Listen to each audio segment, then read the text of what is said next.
They say respect is earned, not given. But what happens when someone refuses to see what's right in front of them? When arrogance blinds them to the truth standing in their presence? My name is Lieutenant Commander Gabrielle Morrison, and for the past 3 years, I've worked as a trauma nurse at Cedar Valley Medical Center in Portland, Oregon. Before that, I spent 8 years as a combat nurse in the United States Navy, deployed to some of the most dangerous places on Earth. But nobody at my current hospital knew that. I never talked about it. I never wore my service on my sleeve. And that silence almost cost me everything when one man decided I wasn't worth his respect. This is the story of how a single moment changed everything, how the past caught up with the present, and how a Marine I saved 5 years ago walked back into my life at exactly the right time. The fluorescent lights of Cedar Valley Medical Center always felt cold compared to the harsh desert sun I once worked under. Every morning, I'd tie my hair back, put on my scrubs, and prepare myself for another shift in the trauma unit. The work itself wasn't the problem. I loved being a nurse. I loved the urgency, the precision, the knowledge that every action mattered. What I didn't love was Dr. Marcus Whitfield. He was the chief of surgery, a man in his late 50s with silver hair, an expensive watch, and an ego that filled every room he entered. From my first day at Cedar Valley, he made it clear what he thought about nurses. We were, in his words, assistants, button pushers, people who followed orders and nothing more. He'd snap his fingers at us during rounds, bark instructions without looking up from his charts,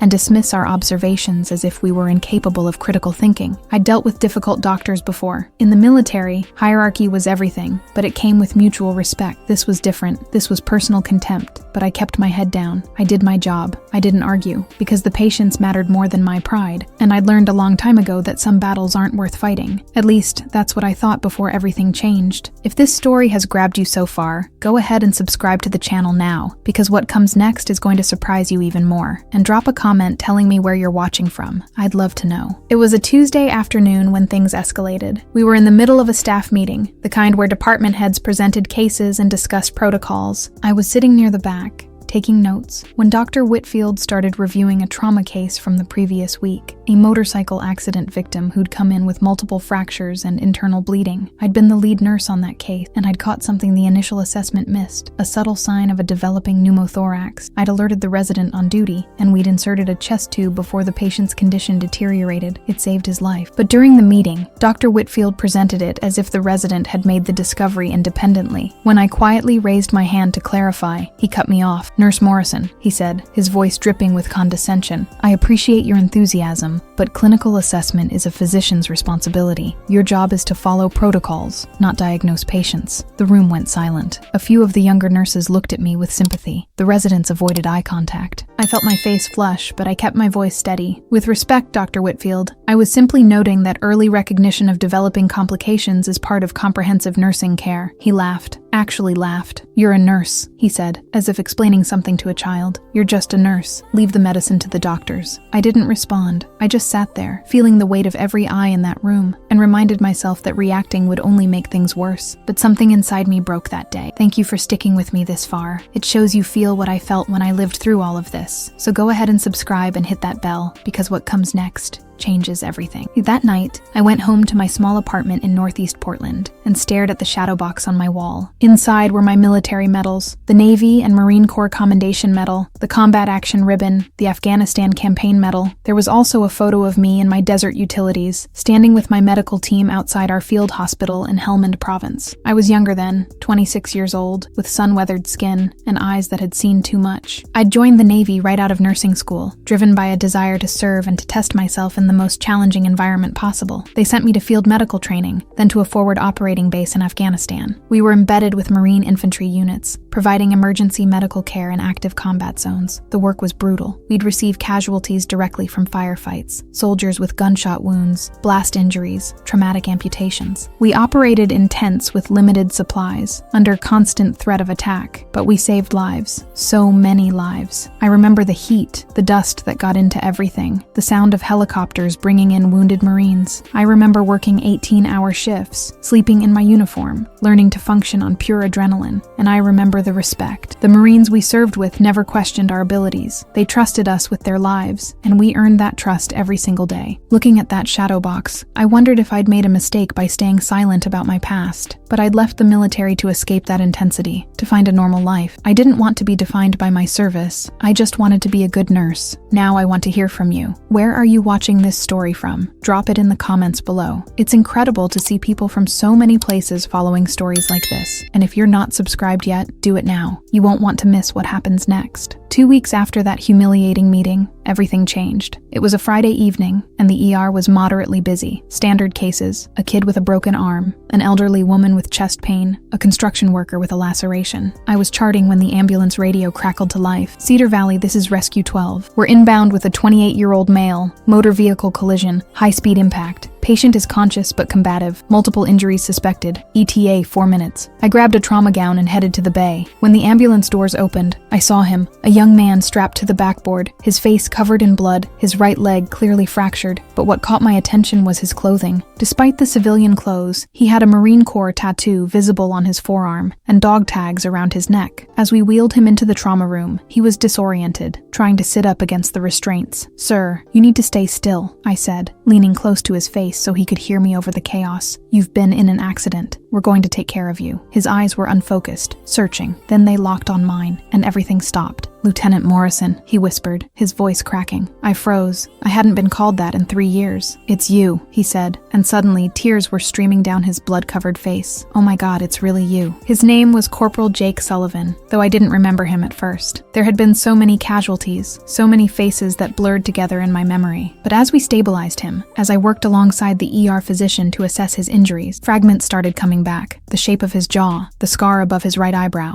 and then he said it. "Sangin, 2019. You saved us. Sangin." The word hit me like a physical blow. That had been my worst deployment, the most intense 6 months of my military career. The Sangin district in Helmand province was a Taliban stronghold, and the fighting was constant. Our field hospital was located just 3 miles from the front lines, close enough that we could hear the firefights, close enough that we'd taken indirect fire more than once. I remembered one day in particular. It was August, brutally hot, and we'd just finished treating casualties from a morning patrol when the radio exploded with chatter. A Marine patrol had been ambushed. Multiple casualties. They were pinned down and couldn't get to the landing zone for medevac. The quick reaction force was 20 minutes out. The wounded were dying. I looked at Jake Sullivan lying on my trauma bed in Portland, and suddenly I was back there, back in the heat and dust and blood, back to the day that changed everything. "I remember," I whispered, and I did. I remembered all of it, every terrifying second. August 14th, 2019. That was the day. Our unit commander, a Navy doctor named Lieutenant Davies, had made a decision that went against every protocol. He was going to take our medical team forward to the ambush site. It was too dangerous to wait. The wounded Marines would die before help arrived. I volunteered immediately. So did 2 corpsmen and another nurse. We loaded into an armored vehicle with a security team and drove toward the sound of gunfire. I remember my hands shaking as I checked my aid bag. I remember praying. When we arrived at the coordinates, the scene was chaos. The Marine patrol had taken cover behind a low mud wall, and Taliban fighters were firing from multiple positions. Our security team immediately engaged, laying down suppressive fire while we rushed to the wounded. There were 15 Marines in that patrol. 8 of them were hit. I found the first casualty behind the wall, a young lance corporal with a gunshot wound to his chest. He was gasping, his lips turning blue. Tension pneumothorax. His lung had collapsed, and air was building up in his chest cavity, crushing his heart. I had maybe 2 minutes before he died. I pulled out a needle decompression kit, located the correct intercostal space, and pushed the catheter through his chest wall. The release of pressure was immediate. He gasped and started breathing again, but there was no time to celebrate. There were 7 more wounded Marines, and bullets were still flying. Then for the next 40 minutes, I worked in a way I'd never worked before. A corpsman and I moved from casualty to casualty, performing emergency procedures that normally would be done in a hospital. We inserted chest tubes. We controlled massive hemorrhages with tourniquets and pressure dressings. We started IV lines and pushed blood products. We performed emergency airways on Marines whose faces had been destroyed by shrapnel. All of this while rounds cracked overhead, while explosions shook the ground, while our security team fought to keep the Taliban from overrunning our position. Jake Sullivan had been one of those wounded Marines. He'd taken shrapnel to his abdomen and legs, and he was bleeding internally. I remembered him now, the terrified 23-year-old who kept asking if he was going to die. I'd held pressure on his wounds, started 2 large-bore IVs, and told him the same thing I told all of them. "You're going to make it. Stay with me." When the medevac helicopters finally arrived, all 8 wounded Marines were still alive. All 8. We loaded them onto the birds and watched them disappear into the the sky. Then I walked behind our vehicle and vomited from the adrenaline crash. We'd done the impossible. We'd saved them all. But I never knew what happened to those Marines after they left my care. I never knew if they survived their surgeries, if they recovered, if they made it home. Until now. Until Jake Sullivan looked up at me from a hospital bed in Portland and said, "You saved my life." And the trauma room at Cedar Valley had gone completely silent. Everyone had stopped what they were doing to listen. Jake Sullivan, now stabilized and more coherent,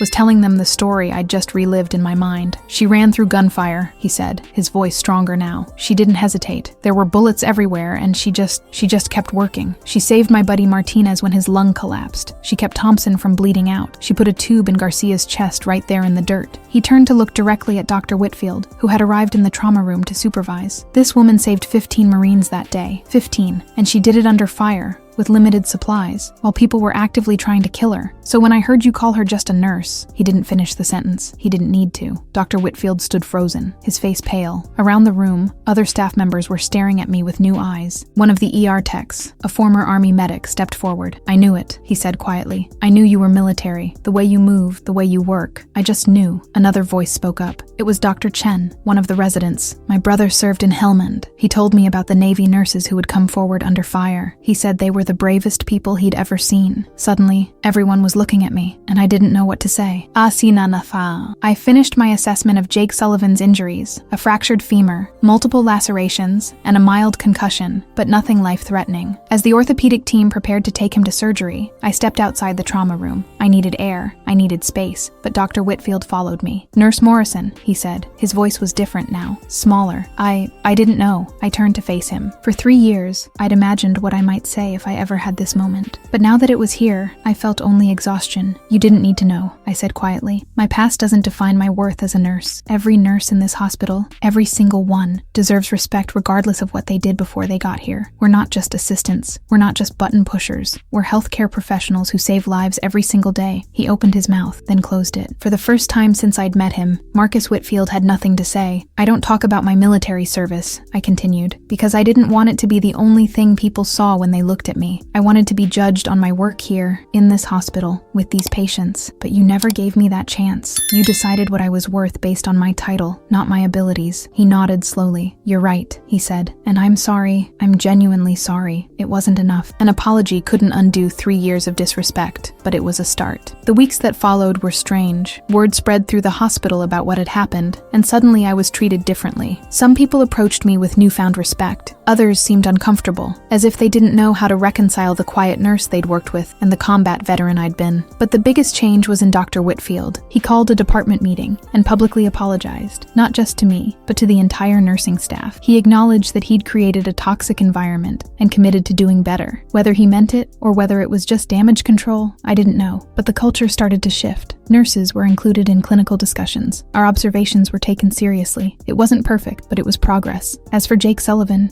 he recovered fully. Before he was discharged, he came to find me. "I never got to thank you," he said. "Not properly. You gave me my life back. You gave all of us our lives back." I hugged him, this young Marine who'd become a bridge between my past and my present. "You don't owe me thanks," I told him. "You served. You sacrificed. That's enough." But he shook his head. "What you did matters," he insisted, "and people need to know about it." Maybe he was right. Maybe silence wasn't always the answer. Maybe there was value in letting people see the whole picture, the scars and the strength, the battles fought and the lives saved. My name is Lieutenant Commander Gabrielle Morrison. I'm a trauma nurse. I'm a veteran, and I'm proof that heroism doesn't need a stage, but it deserves to be recognized. Because respect isn't about titles or credentials. It's about seeing people for who they truly are and honoring the work they do every single day, whether anyone's watching or not.